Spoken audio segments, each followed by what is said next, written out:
My name is Gary, and for this lesson, I'd like to work on some diagonal pentatonic patterns that will help you open up the fretboard from the low part of the neck all the way to the high part of the neck using diagonal patterns from each place in the scale. The idea of what I'm trying to do here is essentially play the scale diagonally, starting from G, from A, from C, and then from D. That would take us all the way up to the 22nd fret on the first string. If you're not familiar with the pentatonic scale, in the key of A minor we have 5 notes, which is A, C, D, E, G, and A. If we were to start that scale here from the 5th fret on the 6th string, that would be A, C, D, E, G, A, C, D, E, G, A, C. There's our home sort of trusty old pattern 1. The minor pentatonic scale. There's another pattern that begins down on the G that's on the 3rd fret in this key, which would start here, and it would be 3rd fret, 5th fret, 3rd fret, 5th fret, 2nd fret, 5th fret, 2nd fret, 5th fret, 3rd fret, 5, 3, and 5. That's G, A, C, D, E, G, A, C, D, E, G, and then A. That's what I call pattern 7 of the minor pentatonic scale because it begins on that G, which would be the 7th note in the A minor scale. A, B, C, D, E, F, G from the 7th degree. A would start from the root, of course. This pattern here would start from C. In most cases you see this labeled as pattern 2 just because it's the 2nd pattern if you did pattern 1, pattern 2, pattern 3, so on and so forth. But starting from C, it's the 3rd degree of A. I label it pattern 3. So that would be C, D, E, G, A, C, D, E, G, A, C, and then D again. And then from D, we would have D, E, G, A, C, D, E, G, A, C, D, and then E again. With this diagonal type thing, what we're doing is we're playing groupings of 4 notes from each note in the scale, moving in a diagonal fashion across the neck. So beginning here on the 3rd fret, which would be G, 7th degree of the key, I'm doing, then I'm going to move up 2 frets and essentially start that same shape starting from the D that's on the 5th string. So you end up with this type 5. Now from here, then I'm just going to move up again, keeping that pattern the same, where the note that I end on, previous set of 4 notes, is going to be the next note that I begin on with the next set of 4 notes. So this gives you this very cool cascading effect through the scale.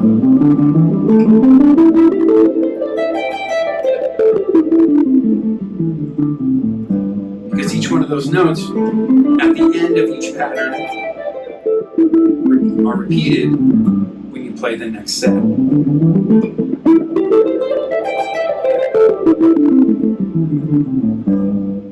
From there, what we're doing is moving through the scale, doing the same idea starting on A, same idea starting on C, same idea starting on D.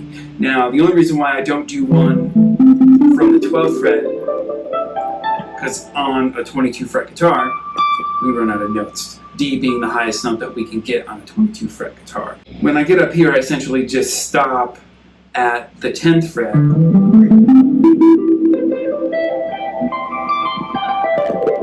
Using that set up and back down, because that would cover us up to that note. And with this exercise that I filmed for the site, I'm doing this essentially, or I'm viewing it as 4 different sets of these diagonal patterns. Again, one from G, one from A, one from C, and then one from D, which would cover us through all of these strange transitions that happen not only between the lower strings on the guitar when you're navigating through the scale, but also helping you to deal with the tuning difference between the 2nd and 3rd string. If you look at the tuning of the guitar, it being E, A, D, G, B, E, it's a 4th from E to A, and then a 4th again from A to D, and then a 4th again from G to D, but from the 2nd, or from the 3rd to the 2nd string, it's a major 3rd, which is G to B. Then it goes back to that 4th interval thing again, which would be B to E. It ends up happening when you're looking at the guitar in natural tuning is the second string seems to almost move up a half step from the rest of the instrument. It makes us have to shift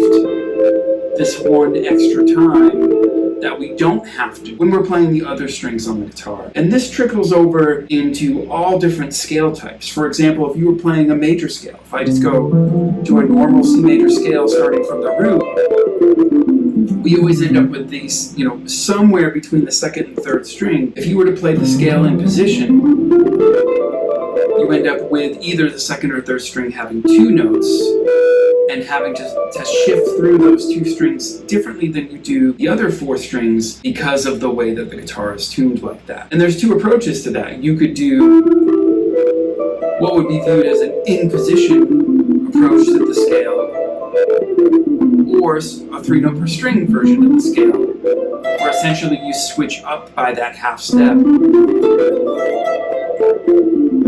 to get all the notes to be even, meaning, odd even in this case because it's 3 notes per string.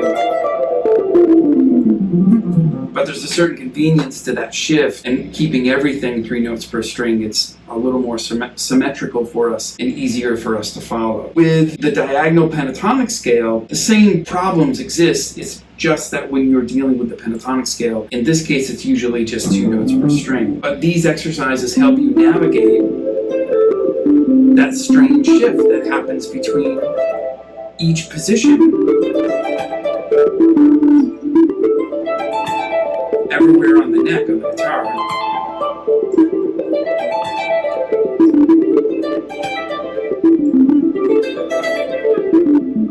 And then of course right here,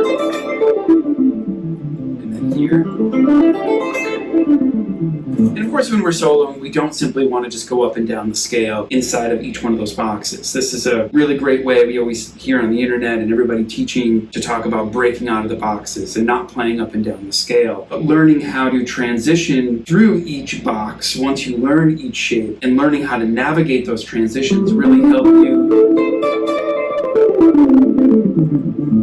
to better add cooler phrases and simply use more of the neck when you're soloing. It opens up the fretboard for you, which is really what we're looking for. I feel like this is a really useful exercise, and I feel like any guitar player at any level would get a lot out of this, especially connecting all 4 of these sort of sets of diagonal patterns where you have to put them together, play them in time, make them sound very smooth, and shift from position to position. It really helps you to improve your technique and increase your ability to navigate the neck. So if you would like to, just click on the link below, above, or whatever it is, and just follow that over to the site. You'll find this at practicetheguitar.com, where you can practice this exercise at 15 different tempos. And I have made not only video examples to practice along with at 15 tempos, but also backing tracks without the actual exercise on the track. So then you can take the exercise and practice it in small pieces with a backing track, and you could begin by just working, say for example, just this first set with a track at the 15 tempo, starting slow, and once you master 50 beats per minute, then you can go on to 55, and then 60, and so on. That will help you and give you a tangible way to really practice this stuff. The things that we don't hear enough online about is how to practice. It's one thing to practice, but how do you practice? That's what these exercises are all about. It's about the idea of starting slow, maximizing your efficiency, learning how to navigate whatever it is that you're practicing, taking it in small pieces, and then slowly putting it together as you get better at it. With the site, you can do so with drums, bass, rhythm guitar, or me actually playing the exercise as well, depending on how you want to practice it. So this will be an extremely useful exercise for many guitar players. Just go ahead, follow the link wherever it is, click that, and I hope to see you at the next lesson. Thanks so much.